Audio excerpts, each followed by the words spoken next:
All right, let's head to the South. Kansas, they're rolling with Remy.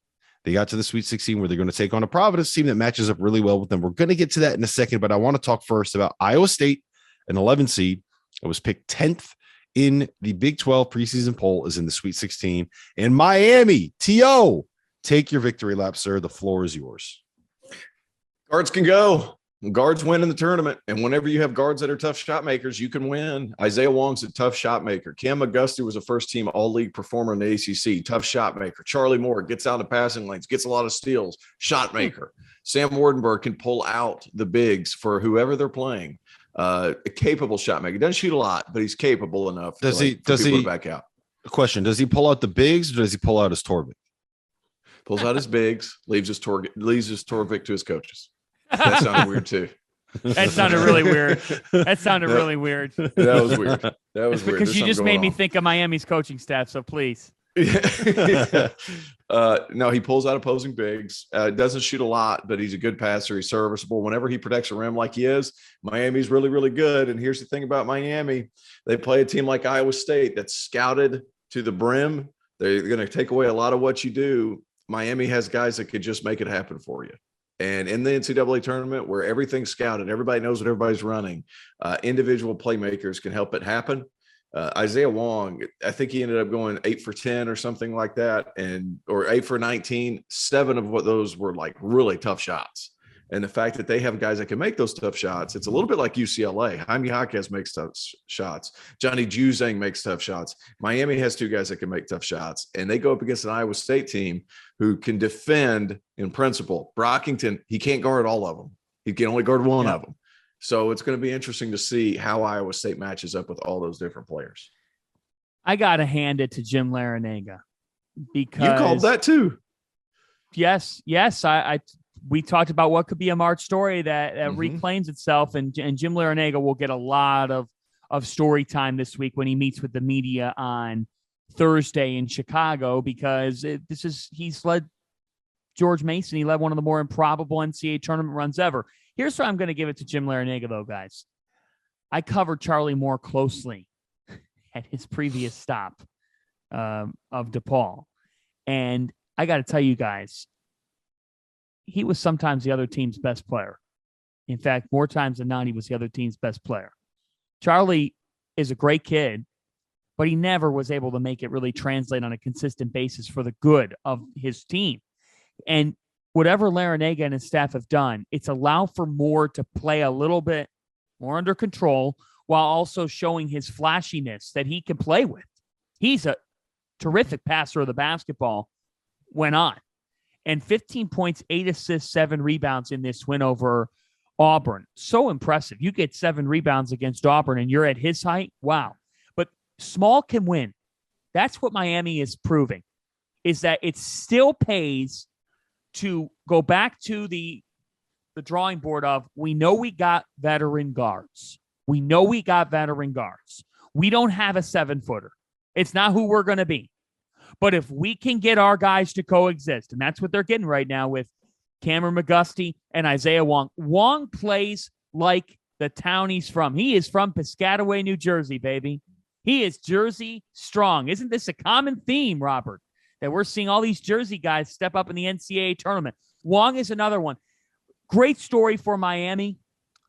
Now, I think that Miami, Iowa State, even the winner, daunting, because to me, when you look at this region, it's hard to think that Kansas won't be sitting there cutting down the nets. That's why they play the games. I think this could end up potentially being, I hate to say it like this, the least dramatic region. We shall see. But Miami, great story. Iowa State, 2 wins last year? This is a phenomenal story. I just don't know if Miami's guards are meshing. Iowa State cannot score with them. So that's an interesting dynamic to that matchup itself. Yep. It's fascinating, man. We got Iowa State. We have Miami, a 10 seed and an 11 seed playing for a spot in the Elite Eight, where they will take on one of Kansas or Providence. Tio, we talked about this last night. Dude, my head was spinning after you mentioned this last night. I really like this matchup for Providence. I think that of all of the one seeds, this is the one. If you're Providence and you got to go up against the one seed in the Sweet 16, this is the one that you want. Nate Watson has the size to be able to take away David McCormick, right? He has the size to kind of I don't want to say eliminate him, but make what he does best a little bit ineffective. I think Justin Minai, you could throw him on Oshai Abaji. That's true. And Obaji's I don't want to say he's going to be the torture chamber. That's probably making it a little bit too strong, but I think he's going to be able to make life difficult for him. Horchler can stay in front of Jalen Wilson. Horchler can match up with Jalen Wilson. They have Jared Bynum and Al Durham and a couple other guards, AJ Reeves, that should in theory be able to hang with Christian Brown. And so I think that they're going to be able to make it a game. Ed Cooley is elite when it comes to one game curveballs. I'm very interested to see what he's going to put together for this group. I think they can get it done. I want to say the line is, let me check over at Bet Rivers. 8.5. Yes, last night it was 8.5 last night. So I want to give you guys something too that I learned this weekend. Go ahead. Is it 8.5? You could check if you're still checking. It's 7.5 right now. And before you do, I just want to finish that thought real quick. To me, it's going to come down to what Remy Martin shows up, right? Like because he is the one guy we saw it against Creighton. He's the one guy that could be a game breaker for him. Where if nothing else is working, you just give him the rock and say, "Hey, man, go get us a shot. Go get us a good one," and he can go do it. He can also you can say, "Hey, go get us a good one," and he's going to shoot a 28-footer with 20 seconds left on the shot clock and two hands in his face. So Remy to me is going to end up being the difference maker. If Remy gets 20, I think Providence is going to have a tough time winning that game.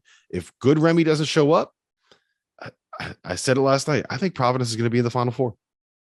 I think Providence is going to make the Final Four. Dude, that city might just be engulfed in flames. It's do you know what New Orleans will end up looking like? Oh my Friartown. How about New Orleans? I was planning at the start of this tournament to be wherever the Field of 68 is in New Orleans. Providence making the Final Four would change up the week schedule. No, forget that. We're bringing Friartown to us. Well, yes, I can't. That's right. We're all coming. We're all coming to you. Yeah, I'll lead the band. We've locked in a spot. I can't officially say what it is yet. Everybody. The ink is not dry on the contract. We have a spot down there. We're going to be broadcasting live. Hopefully, I can let you all know by the middle of this week. But we're gonna every single Friar fan, if they make it, you better show up. Come drink. You better come say hello. Come yell at me. Come tell me how wrong I was about Providence. I want to hear it all. We'll have a beer together. We'll make it all right. But Fanny, go ahead. You were going to make a point. So Ed Cooley was in the hallway before the game. Yeah, before the game against who they beat this? Oh, against Richmond. And he's talking about the potential matchup with Kansas. And we are talking in the hallway, and he says to me, out of all the one seeds, I think our team matches up best with Kansas. Thank you. Yeah. So Rob is right on. And the reason why is for all the reasons you listed. Justin Minaya has been that nightmare guy for an opposing player, at least in the Big East. And even this past weekend, they would pin him on Jacob Gilliard at times.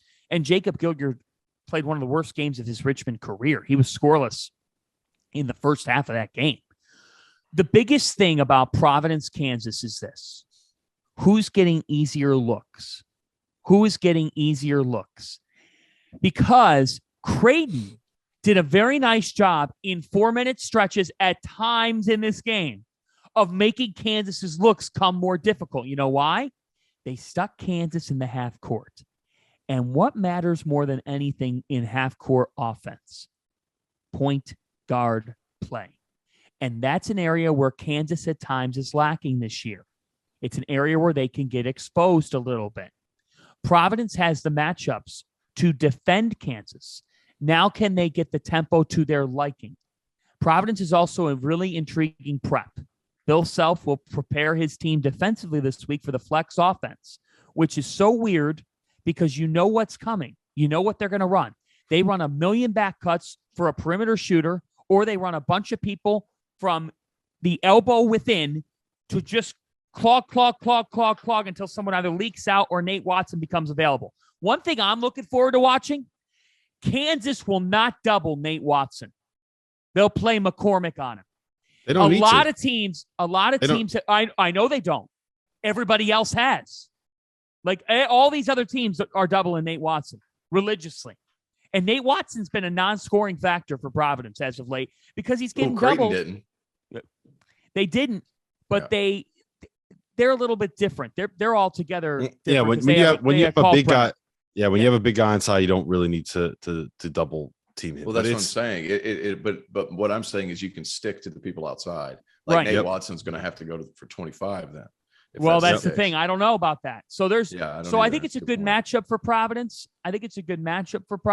But look, if the Jayhawks are getting in transition, it's over. There's Kansas is Kansas for a reason. Bill Self is in the Hall of Fame for a reason. So like if we're sitting here, they are the biggest underdog that's not St. Peter's in the Sweet 16, which should tell you like if they don't win, it's not like you should not be mad if you're a Providence fan and they don't win. No. I think I'm going to be betting on Providence. I think that this matchup makes sense for Providence. Okay, we're going to get into a region by region breakdown of the Sweet 16. But first, just want to let you know that today's episode of the DTF podcast is sponsored by Honey, which is the easiest way to save money when shopping on your phone or your computer. Have you ever been in this spot, guys? You're shopping for something online. You get to check out when it asks you for a promo code. You start Googling trying to find some way to save a little bit of money. Thanks to Honey, manually searching for coupon codes is a thing of the past because Honey is the free tool that scours the internet for you and finds the best one that fits your cart. Here's how it works. You're shopping. You check out. The Honey button pops up. You click apply coupons. You wait a few seconds and you watch the price that you pay go down. I use Honey myself. I just bought my son all of his T-ball gear for the season over the weekend. And anyone that has kids, Fanta, you don't know about this yet. Tio, you definitely do, knows how expensive that stuff can get. But with Honey, I saved myself a cool $45. That's not bad. It was about 25% off the total. So it's free. It's so easy, and it works on a desktop. It works on a laptop. It works on an iPhone. All you have to do on your phone is just activate the tab on the Safari app. So if you don't already have Honey, you could be straight up missing out. By getting it, you'll be doing yourself a solid and supporting this show. I never recommend something that I don't use myself. So get Honey for free at joinhoney.com/March Madness. That's joinhoney.com/March Madness. The link will be in the description.